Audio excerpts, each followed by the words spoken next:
ঢাকা বিশ্ববিদ্যালয় কেন্দ্রীয় ছাত্র সংসদ ডাকসুর প্রথম কার্যনির্বাহী সভা অনুষ্ঠিত হয়েছে। প্রথম এই সভা থেকে সিনেটে ডাকসুর 5 জন ছাত্র প্রতিনিধি ঠিক করা হয়েছে। এ সময় সাধারণ ছাত্রদের কল্যাণে কাজ করার প্রত্যয় জানান ডাকসুর নতুন নেতারা। বিস্তারিত শফিকুল ইসলামের রিপোর্টে। ওয়ালটন এখন দেশের সীমানা পেরিয়ে পৌঁছে গিয়েছে 50টিরও বেশি দেশে। ওয়ালটন, ঘরে ঘরে বিশ্বজুড়ে। রোববার সকালে ঢাকা বিশ্ববিদ্যালয় উপাচার্য কার্যালয়ের সভাকক্ষে ডাকসুর প্রথম এই কার্যনির্বাহী সভা, যার মধ্য দিয়ে আনুষ্ঠানিকভাবে শুরু হলো এবারের ডাকসুর কার্যক্রম। সভায় সভাপতিত্ব করেন উপাচার্য অধ্যাপক নিয়াজ আহমেদ খান। ডাকসুর নবনির্বাচিত ভিপি, জিএস, এজিএস সহ 27 নেতা সভায় উপস্থিত ছিলেন। পরে বিশ্ববিদ্যালয়ের আব্দুল মতিন ভার্চুয়াল ক্লাসরুমে ব্রিফ করেন ডাকসুর জিএস এস এম ফরহাদ।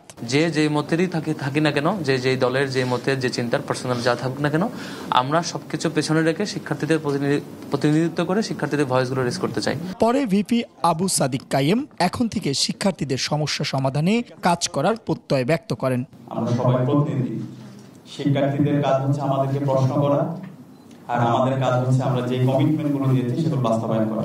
নির্বাচনের মাধ্যমে জুলাই প্রজন্ম ও শহীদদের আকাঙ্ক্ষা বিজয়ী হয়েছে বলেও মন্তব্য করেন ডাকসুর নতুন নেতা। আমরা যে কমিটমেন্টগুলো দিয়েছি প্রত্যেকটা কমিটমেন্টে আমরা বাস্তবায়ন করব ইনশাআল্লাহ। শফিকুল ইসলাম, 21 টেলিভিশন, ঢাকা।